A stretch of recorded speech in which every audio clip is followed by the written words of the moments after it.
And welcome to Hannity. President Trump, he met with German Chancellor Angela Merkel today at the White House. Tonight, Ann Coulter, Sheriff David Clark, Geraldo Rivera, Circuit News investigative reporter Sarah Carter will be here. But first, today's meeting highlighted major differences between Trump and Merkel's approach to key issues, and America can learn from Europe's many failures. And that is tonight's opening monologue. Now, President Trump and Chancellor Merkel, they capped off their first visit earlier today by holding a joint press conference. And President Trump made very clear where we stand on protecting this country. Watch this. Our two countries must continue to work together to protect our people from radical Islamic terrorism and to defeat ISIS. I applaud Chancellor Merkel for Germany's contributions, both civilian and military, as a counter-ISIS coalition member. We also recognize that immigration security is national security. We must protect our citizens from those who seek to spread terrorism, extremism, and violence inside our borders.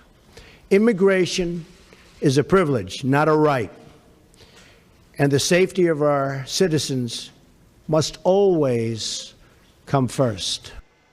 Now, we've been covering in depth on this show how President Trump has promised to do everything within his power to stop radical Islamic terrorists from entering this country and putting you, the American people, in danger. Now, he plans on doing that in part by enacting extreme vetting of refugees. However, as we told you last night, the alt-radical obstructionist left here in America is trying to stop the president, and by doing so, they are showing that they are perfectly willing to gamble with your lives, the lives of the American people. At this point, in my opinion, the left here at home, they want to copy Germany and Europe's practice of letting waves of unchecked refugees pour into their countries. But tonight, the alt-radical left, they may want to think twice about this, and we'll show you exactly why. Now, here at home, we've seen an increase in radical Islamist attacks. Top officials have repeatedly warned that ISIS can, in fact, infiltrate the refugee population. And according to the FBI, there are 1,000 active ISIS-related cases right now in all 50 states. And earlier this month, the Attorney General, Jeff Sessions, revealed this shocking statistic about these ongoing investigations. Take a look. Today, more than 300 people, according to the FBI, who came here as refugees are under an FBI investigation today for potential terrorism-related activities. And in Europe, it's become far worse and more violent. Now, the continent has become the epicenter of terrorist attacks against the West. Now, since 2014, Europe has taken in over 3 million refugees and asylum seekers. Germany has led the way in Western Europe by accepting nearly 900,000 refugees in 2015 alone. Last month, Germany's Domestic Security and Intelligence Agency, the BFV, said the number of radical Islamists in the country has grown considerably, rising from just 100 in 2013 to almost 1,600 this year. And what we've seen is devastating and brutally violent attacks. Now, in November 2015, radical Islamists, they launched a series of attacks in Paris, targeting a stadium, a cafe, a concert hall, where they slaughtered 130 people and wounded hundreds of others. And then in March of 2016, explosions at the airport and a metro station rocked the city of Brussels. On that case, 34 killed, and that's 34 innocent travelers, including Americans, 150 injured. And a few months later, in the city of Nice in France, during the French National Day, a truck attack killed 84 people, including 10 children. More than 200 others are injured. And days before Christmas in 2016, in Berlin, Germany, an Islamist plowed a truck into a crowded Christmas market, 12 dead and 50 more injured. Here's the bottom line here. Liberals in this country can continue to be naive, have a pre-9/11 mindset with the hopes that another major attack is not going to happen. They can hope, they can pray, or we should be smart and vigilant and fully aware of all these dangers we face and allow President Trump to harden the policies and procedures so we can keep all of you and all of America and all of our children safe. Here now with reaction, the author of the best-selling book, In Trump We Trust, E Pluribus Awesome, Ann Coulter. And to me, this comes down to a very simple, basic, fundamental choice. The inconvenience of a few guests that want the privilege to be here. The inconvenience. Or the gambling with the lives of the American people? Why is that such a hard decision for people? No, and you're right in your monologue. Why can't we learn from Western Europe? Just a few weeks ago, German intelligence reports that 1,000 German residents have gone to fight with ISIS. Hundreds of them have come back to Germany, and what does Merkel do? She's setting them up with welfare because, you know, if they don't have a lot of welfare, that could radicalize them. Why don't we believe what these migrants say? They come to countries, they rape women. They're having a very difficult time learning not to rape women, even if they're infidel whores and have short skirts. What other immigrant group could not stop itself from raping masses of women? They march around saying, no, you're going to live under Sharia law. They commit terrorist acts. It's right in front of our eyes. And can you imagine? I mean, what Merkel has done is spreading throughout Western Europe. But just in Germany alone, combining German military discipline with Islamic ideology, it's terrifying what we're up against. Why would you do that in this country? And meanwhile, they keep trying to distract us with Russia, Russia, Russia. Russia is probably one of our better allies in the fight against Islam. They've been dealing with these Islamic terrorists for centuries now. And you remember, they're the ones who warned America about the Tsarnaev family that blew up the Boston Marathon. But no, our government officials wouldn't listen. Let's just worry about Russia now that how long ago did Reagan win the Cold War? It's over. It's 6 months of a conspiracy lie. I mean, it's been nonstop. Here's the really tough question. I know you'll touch it, but so many are afraid to touch it.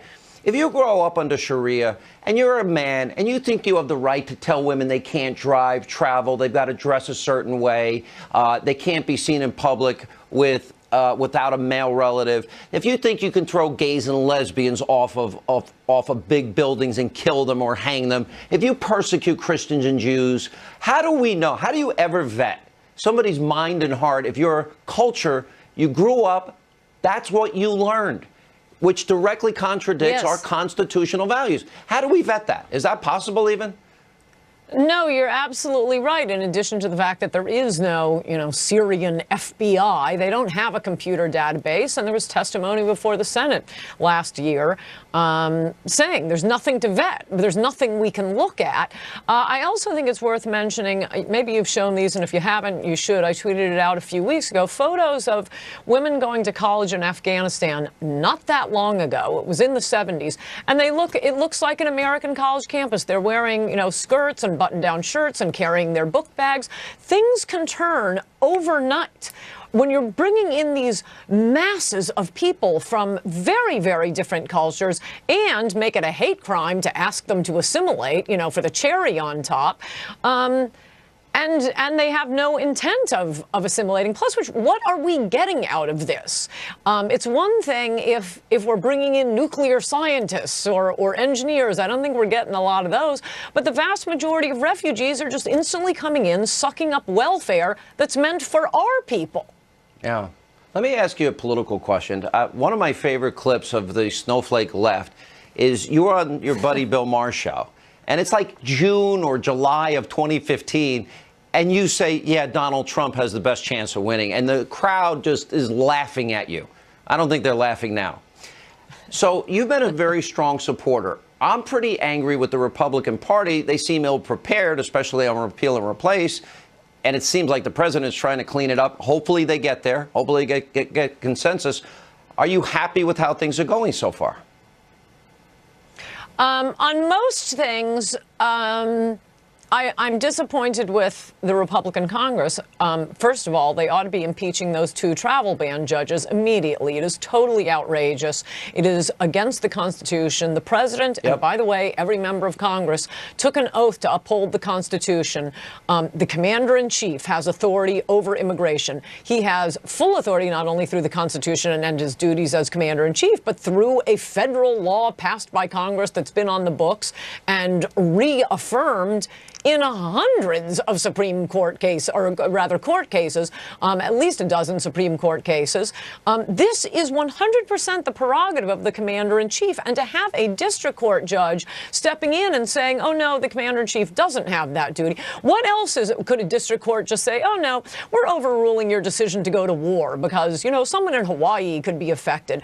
This is what we need Congress doing. I was hoping for a better repeal of Obamacare. Sean, they've had 7 years to work on it, and no one in Washington seems to understand the free market. Yeah, they've had 8 and years. Hold, you know, I'll hold our Emperor God Trump harmless on Obamacare. That really isn't his job. He's supposed to be building the wall, deporting illegals, imposing the refugee ban. But with looking at the massive resistance a pro-American president we finally have, looking at the resistance he's getting, he could use an assist from Republicans in Congress. And other than a handful of them, he's not getting it. All right. And Coulter, I owe you an email, by the way, and I'll get that to you right away. Thank you, as always. Appreciate you being with us. And up next tonight, right here on Hannity. Obamacare is dead. It's a dead health care plan. It's not even a health care plan, frankly. All right, the president says Obamacare is dead and that he's gathering support for the Republican health care bill. Two lawmakers, Republicans, who are in the room with the president, Congresswoman Marsha Blackburn, Congressman Steve Scalise. They'll join us next with reaction, and then later tonight. I know it was like two girls fighting in the ocean, and then one girl got carried away in a stretcher. It was wild. It's out of control at the beach. Partying's back. Spring break is down, and we've sent a producer down to South Padre Island, Texas. Want to see what your kids are doing? What they're really doing at spring break? Are you ready for this? Our series begins next week. We'll give you a preview tonight.